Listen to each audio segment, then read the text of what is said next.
welcome to this week's edition of our big program. We are going to go to our guest for this show, Mark Manigold. He is going to be joining us here on the big program. So we are going to go to Mark Manigold, and we are going to ring the group. Because, of course, you always have to ring the group when you're doing the skip Skype, the old skip Skype. You got to ring the group. So we will get with Mark Manigold here in just a few seconds, calling Mark Manigold. And I think Mark Manigold may have joined us here in our program. Yes, I think I did. Mark, how are you, sir? Hey, how are you? Pretty good, actually. Pretty good, actually. I'm putting on my headphones. You got to... So, Mark, you have been a busy bee, my friend. Tell me a little bit about some of the different things that you have been up to recently. Well, I took a swim today. I got my car fixed. I got new tires on the car.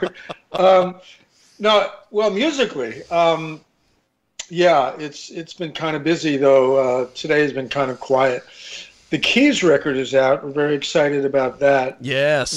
That's a keyboard record that I did with a great singer named Jake E., a Swedish singer who's in a band called Sira and Amaranth. So that seems to be getting some very nice response. It's all keys. I mean, there's guitar sounds on it, but they're generated with keyboards, and we just kind of went crazy. Charlie Calv, another keyboard player, the guy from Angel, helped me out on some bits. So, yeah, we went a little further on our crusade to play everything with keyboards. So why did you guys decide to do this? Because this is a cool idea. Because we're crazy. You know, I mean, I was in a band, American Tears, in the 70s, and it was, a keyboard trio. Yeah. I seem to have been, for some reason, just into keyboard sounds, and I wanted to do this record, with all keyboards. I don't play guitar. I think guitar, but now with some of these amazing plugins, I can pretty damn well sound like guitar as well. So we wanted to get that out there. And really, the idea was born out of a vision I had about 6 a.m. of 3 stacks of keyboards and 3 keyboard players on stage with Hammonds and Mellotrons and pianos and just a great singer and a great drummer.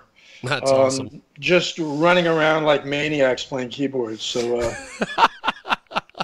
that's, I can't wait to tour it. It's not inexpensive to do that. It is pretty spectacular, but hopefully at some point we'll be able to. Well, it sounds just fantastic. I think it's amazing that, because one of the things that I've always wondered why modern music doesn't have more of is keyboards. Because they make they make some amazing sound. I just find it so strange that more people don't incorporate this damn instrument. Well, which kind of segues into the new House of Lords record. Yeah. James Christian, who's a singer, was of a similar mind as you. It's like, Mark, play more keyboards. Repeat that part. We want symphonies here. So that was music to my ears. He let me go, and I just, was able to build on that. A lot of it's about the tapestries and not. It's all on the Mac computer these days, so it's very accessible. Yes. But it's about building tapestries and combinations of sounds that might not be one synthesizer lead. It might be a combination of a bunch of instruments that create this. What is that thing? So what is that? That's thing? where the fun is. Yeah. I know that it seemed like, I think it was the 80s, there was a lot of keyboards, synthesizers, all that stuff. And you could clearly tell what they were going for and what they were doing, which was fantastic. And then it seemed like it just fell off. I don't know why. I kind of lived through it. there was a time when if you had keyboards, you were called wimp rock. Just, Wimp I mean, rock. you That's know, awesome. I was in band Drive, she said, and, you know, Touch. And there was a couple of reviews because of the keyboards. You know, Drive, she said, was called wimp rock. It's like, really? So, you know, I think it's perception. The audience for House of Lords, fortunately, really is welcoming the keys. I mean, there are people who just like guitar and don't want these wimpy, you know, symphonic keyboard sounds on it. But it just it just depends on the audience and people's tastes. So, you know. Yeah, you know, I was watching the Pluto TV has like an 80s music channel. And I was, or a 90s, 80s, 70s, all these various music channels. And I was watching, you know, some of that the other day. And I was sitting there thinking, you know, the 60s and the 70s for music was great. The 80s was great. 90s was great. What the hell happened? Because it's like the 2000s have, you don't have iconic, you know, musicians. You don't have it's all. It's so strange to me, and it's like, am I an old head, Mark? No, I mean, being on the front line, okay. In a way.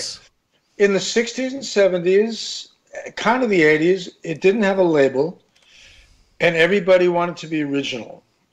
Yes. Touch was trying to carve out a sound. We didn't know it was going to be called AOR. We just were trying to carve out a sound. And then once it became a kind of a signature and a genre, people started to emulate it and make it generic until all the originality was just squeezed out of it. And that's kind of the fight that we have right now, is trying to be original and trying to get away with originality with the labels. And I was very fortunate, again, with the House of Lords, that Christian House of Lords are able to kind of do what they want, in a way, you know, within certain limitations, but you can kind of be creative and do what you want, as opposed to some other bands where, no, it's got to sound like, it's got to be 4 minutes, and it's just completely turned into this genre that has squeezed all the life out of originality. So that's kind of what I resist, and that's definitely what we were resisting with Keys. Those songs are, it's almost like, you know, I love goth and I love scathing guitars, and I just hadn't heard any keyboard scathing. Yeah. And that's right. That's, you know, I wanted that to happen. So a lot of that is happening on the Keys record within the context of, I hope, melodic songs, some big choruses. Jake's an amazing writer, you know, with Seer and Amaranth. He's just written some number of hit songs. So it was in the context of that, but there's a lot of scathing going on the Keys records, which, you know, not generic. It's not fitting into any, you know, people maybe they're calling it prog only because it's keyboards, but it's not necessarily prog. You know, I mean, we have our new single is called Good Times, which I think if it had guitar would be, you know, 80s AOR, but it's all on keys. So it's done with weird sounds that maybe you haven't heard before. Yeah. But it's still, the composition is probably, you know, 80s melodic rock, but it doesn't necessarily sound it. And people are calling it prog, which is, all these labels, I just think they're bullshit. Oh, yeah. I love all the labels. I run into that with the radio industry. There's always these labels. Like in radio, the big thing is you want to be a heritage station. Yeah. Or you want to be hot AC or AC. And I'm like, what does any of that mean? And they're like, adult contemporary. Can't you be a death country station? too. I'm like, all this nonsense, all these labels, and I don't know if it's because we've got to get people distracted with other stuff, or I just don't understand the label stuff. It's so strange. To me. There was a time in the 70s when, probably in the same month, Yes came out, and Frank Zappa came out, and Jimi Hendrix came out, and Led Zepp came out, and then Jethro Tull came out playing flute. I mean, there was just such a wide variety of people trying to be creative, and the record labels weren't owned by big corporations. They were just there was an interview with Frank Zappa, which was beautiful. He just said it was older guys with guitars who didn't know shit, and they just threw it up in the wall, and if people liked it, then they jumped on it. Yes. And then all the people came, the young, smart kids came on thinking that they knew everything and started chasing the genres, and then it just got all the life taken out of it. It's so strange. But we ignore all that. We don't care about any of that, and we just keep persisting with that 70s and 60s mentality. and Well, I just always find it so strange with some of this stuff, and I don't know if it's just because this stuff doesn't have to be that hard. It's such a strange deal there, Mark. It makes it easier to market, I guess. Well, that too. It's a weird world. But we have got Mark Mangold with us today. He joins us live here on our big broadcast. So, tell me a little bit about some of this, because we're going to play some of these Keys tunes. I've got a link here. We're going to play When Shadows Fall as our first track. Tell me a little bit about this. Well, When Shadows Fall, in my mind, was like the live set opener. It starts out with 3 or 4 dueling keyboards coming from various directions of stereo with different sounds. And in my mind, I mean, I tried to encourage Rick Wakeman to help, join us, and Adam Wakeman, a whole bunch of keyboards, and everybody was so busy. Don Harry, who heard this stuff and is I think on board as a fan, but no one could play on it, so I just had to go into my emulating. Okay, I'm going to be Keith Emerson right now, and just have these keyboard duels. So it started out with that, with a very, I think, dark and catchy chorus. So it really, talk about scathing. That was dueling keyboards. That's awesome. That's awesome. I've heard of very simple AC/DC drums that have been, people say, why are the drums so simple? I don't know. I was listening to, Back in Black at the time, and I just wanted to hear a bass drum and a snare. I didn't want to all that busy stuff. So, maybe if I ever get back and re-record it again, it'll have a busier drum. But yeah, that's the thinking on the drums. Well, I've heard of dueling pianos, but I've never heard of dueling keyboards. You could have elephant sounds. I mean, you can just do anything with keyboards. Anytime, we go and cover, any type of live music and I run into a keyboard player, I'm just like, they do exist. So, but I'm going to do this. I'm going to place you on a brief hold here on Skype. We are going to play this track. And when we come back, we have got more with Mark Mangold. It is the latest. It is Keys, and it is here on our big program.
is When Shadows Fall, and that is keys. And we are going to go back to Mark Mangold. He is going to be back with us. We're going to rejoin Mark here on our big program. That track is like a roller coaster of sound. That thing is amazing. You have all the instruments, and then you have the actual singing kick in. That is amazing. Thank you. You guys should be damn proud of yourselves. That is fantastic. Yeah.